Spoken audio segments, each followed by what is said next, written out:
Kiedy zaczynaliśmy projektować Alice VR, szukaliśmy odpowiedniej fabuły.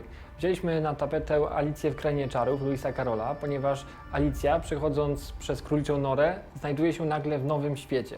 Dokładnie to samo dzieje się z człowiekiem, który zakłada gogle do wirtualnej rzeczywistości. Od kiedy pracuję w branży jako projektant, zawsze chciałem stworzyć świat, w którym gracz będzie mógł się w pełni zatracić. Wirtualna rzeczywistość w końcu daje mi taką możliwość. Dla mnie jako environment artista, czyli architekta przestrzeni, bardzo ważnym elementem były inspiracje.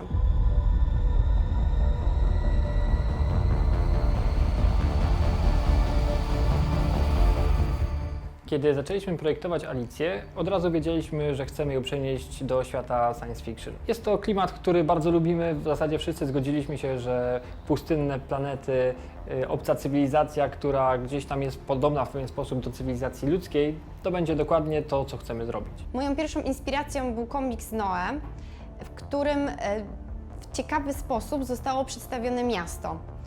Szczególnie podoba mi się w nim jego strzelisty, wielowarstwowy klimat pewnej ciasnoty i tajemnicy. I to właśnie tym klimatem chciałam obdarzyć pierwszą część miasta w naszej grze. Równie ważne jest dla nas odzorowanie fotorealistyczne małych obiektów, jak i dużych. Dlatego zeskanowaliśmy pomniki ze Świerklańca i przenieśliśmy je do wirtualnej rzeczywistości. Dlatego w całej naszej grze możecie napotkać takie obiekty.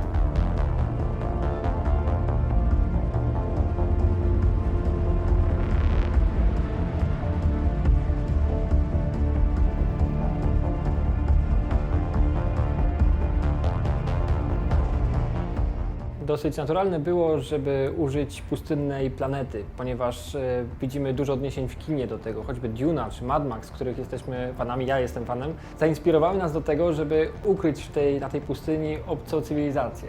Obce miasta, które gdzieś tam się pojawiają, są jednocześnie podobne do naszych, ale z drugiej strony zupełnie obce. Finalnie miasto w Alicji jest strzeliste, wielowarstwowe, wielopoziomowe, ale zarazem puste.